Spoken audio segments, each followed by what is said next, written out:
Hello, everyone.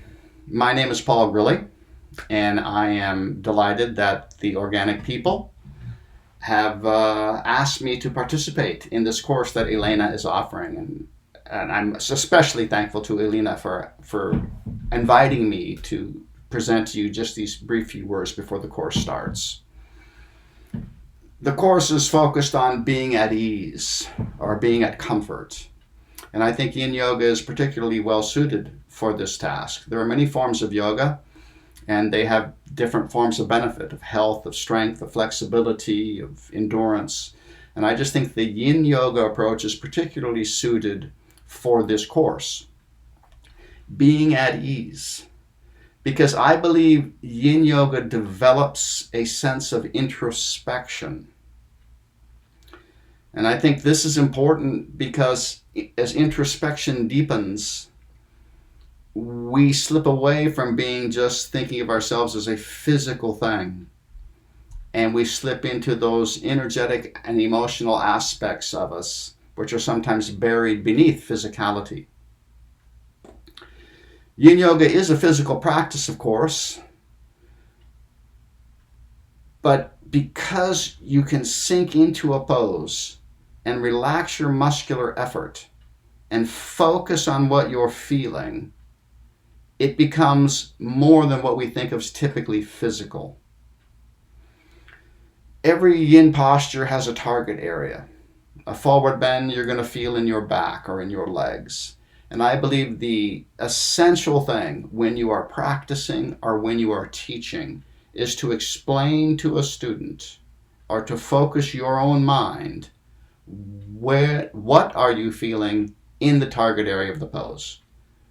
If you're doing a forward bend and you're focused on your spine, what are you feeling? Are you feeling it more in the bones and joints of the spine? Are you feeling it on each side of the spine? Are the sensations from the left and right sides of your body dissimilar or the same? If you're feeling the back of your legs, is it near the knees? Is it near the belly of the muscle? Is it all the way through the leg? This type of where do I feel it is really a mantra for the functional approach to Yin Yoga. Functional meaning I'm focused on the target area, not how it looks. So the functional approach to Yin Yoga is where do you feel?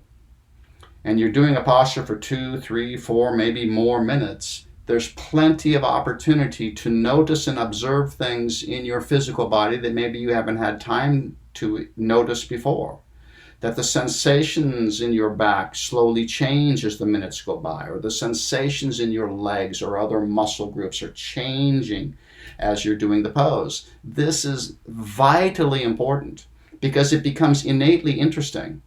Once you actually start to feel, oh yeah, I can actually feel very slowly these tissues releasing, the natural curiosity is what is that tissue and what of my inner mood or attitude can affect this relaxation process. What type of emotional posture mentally is assisting the letting go of my body?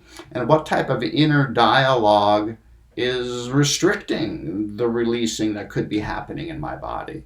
So the attitude of the mind, the sense of ease, becomes directly related to the ease and the opening of the physical body.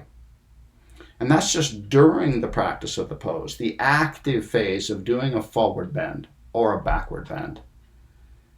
Yin Yoga, the process of introspection continues when you're done with the pose.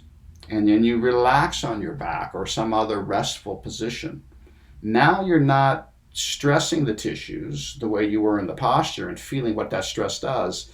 But it's equally important to feel like what is releasing in your body as you lay back and go, ah. Is it a muscular relaxation? Is it a sense of easier breathing? Is blood moving with that sort of tingly feeling? Or is it even more subtle than that?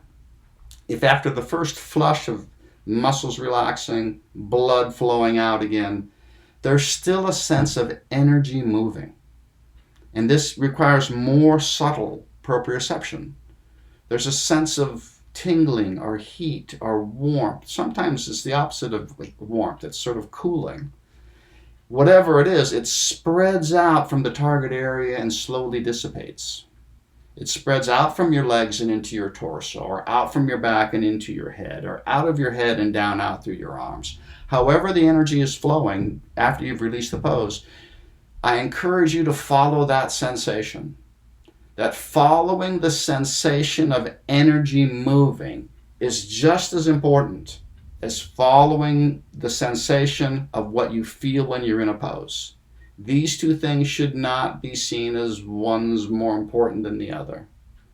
What you feel in a pose, very important. And I assume most of what Elena is going to be teaching you is, well, where should you feel these postures? That's what this course is going to be about. Equally important to what do you feel when you're doing a posture is what's releasing, what do you feel when you're relaxing and recovering from a posture. These two aspects of yoga are complementary. They're the yin and the yang, but what they share together is it makes us introspect. And through that process, we become aware of the direct connection between what we're thinking, what our emotions are, the unconscious tension that we're holding. All of this leads to a natural ability to become aware of what's tense in our body and finding the attitude and the inner strength and poise to help release it. So yoga, yin yoga, it doesn't take a lot of theory, it just takes a lot of practice. But some theory is necessary, which is why I'm very glad that this course is being offered. Because you want to be specific in your training, specific in where should I feel it when I'm doing the pose, where should I feel it when I'm relaxing. I wish you every success on your journey to introspection, relaxation, a sense of ease through the practice of Yin Yoga. I wish you the best of luck in all of your studies.